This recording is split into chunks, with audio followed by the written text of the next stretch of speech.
presented by Mafia Music Paharpur. Music director Mithilesh Bhojpuria.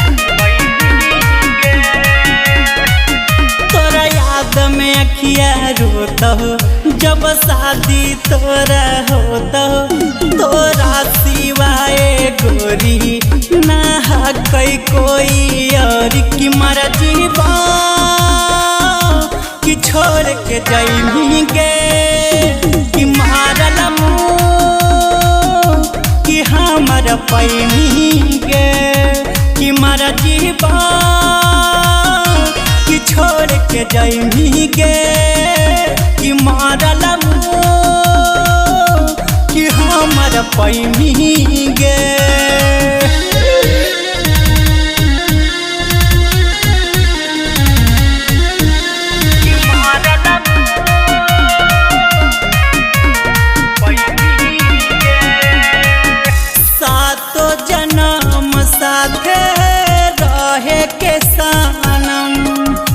काली मंदिरिया में खैले हनी कसम, सातो जन्म साथे रहे के सनम। काली मंदिरिया में खैले हनी कसम, हमरा से नाता तोड़ी चल जाइमी मुहवा मोड़ी। चुटकी भरल लकी से नुरावा कर दे तो हमारा से दूरावा कि मर्जी बा कि छोड़ के जाइमी गे कि मारल मुँह कि हमर पैनी गे कि मर्जी बा कि छोड़ के जाइमी गे कि मारल हमर पैनी गे।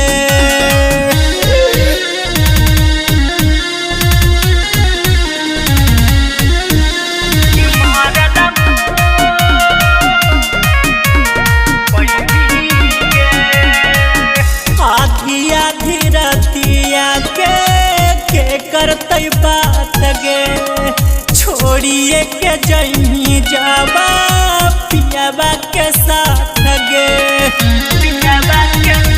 आधी आधी रतिया के करतै बात गे, छोड़िए के जाइमी जाबा पियाबा के साथ गे। कैसे जीतो संतोष सतिया जब छूटतो तोर संगतिया, अब हमरा के भूलैमी जब वारू न भीरी जाइमी कि मर्जी बा कि छोड़ के जाइमी गे कि मारल मुँह कि हमर पैनी गे कि मर्जी बा कि छोड़ के जाइमी गे कि मारल मुँह कि हमर पैनी